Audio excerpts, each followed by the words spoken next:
ঢাকার একটি বড় কোম্পানি, বাংলাদেশের সবচেয়ে বড় শিল্প প্রতিষ্ঠান বললে ভুল হয়তো হবে না, অন্তত এটুকু বলা যায় যে প্রথম ৩-৪টি বড় প্রতিষ্ঠানের একটি। এরকম একটা প্রতিষ্ঠানের একজন কর্মকর্তা বছর ২-৩ আগে আমার সাথে হঠাৎ দেখা। তিনি আমাকে দেখে বেশ আবেগ আপ্লুত হলেন এবং অনেকটা জড়িয়ে ধরলেন এবং বললেন, ভাই, আপনার একটি আলোচনা থেকে আমার জীবনের ভিতরে এমন এক পরিবর্তন আসছে যেটা অকল্পনীয়, অভাবনীয়। আমি একটু কৌতূহল হয়ে জানতে চাইলাম কোনটা সেটা। তখন তিনি বললেন, ভাই, আমার জীবনে এমন একটা রোগ হয়েছে, যেই রোগ ট্রিটমেন্ট করার জন্য দেশে বিদেশে বিভিন্ন জায়গায় গিয়েছি, কোনো চিকিৎসা এর আমি পাই নাই। শেষ পর্যন্ত আশাহত হয়ে চাকরি ছেড়ে দিয়ে, শহর ছেড়ে দিয়ে গ্রামে গিয়ে বসবাস করা শুরু করছি এবং মৃত্যুর জন্য অপেক্ষা করছি।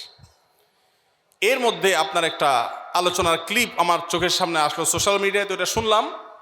সে আলোচনাটা ছিল আল্লাহর কাছ থেকে অসাধ্য সাধন করার সময় হলো ভোর রাত, তাহাজ্জুদের সময়। আমি এই আলোচনা পুরোটা শোনার পর ওই রাতেই আমি ঘুম থেকে উঠে ভোর রাতে তাহাজ্জুদ পড়ে আল্লাহর কাছে বুক ভাসিয়ে মন ভরে কাঁদলাম, দোয়া করলাম।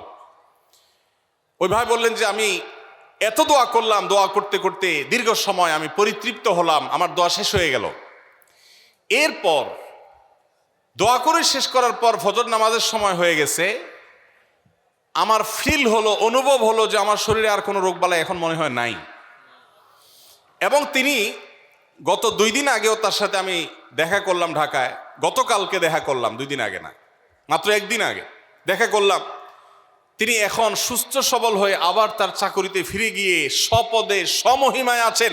তিনি এক সহকর্মীকে ডেকে আমার সামনে বলছেন, এই তোমরা বলো তো, আমি আগে শারীরিকভাবে বেশি ফিট ছিলাম নাকি এখন বেশি ফিট? তখন তার সহকর্মী আমার সামনে বলছে, স্যার, আপনি আগে অনেক বেশি রাগারাগি করতেন, আপনি হট মেজাজি ছিলেন, অনেক বেশি অসুস্থ হয়ে যেতেন কিছু হলেই, কিন্তু এখন আপনি সে দোয়া এত গুরুত্বপূর্ণ যে এই এক দোয়া আমার জীবনকে আমূল পরিবর্তন করে দিয়েছে।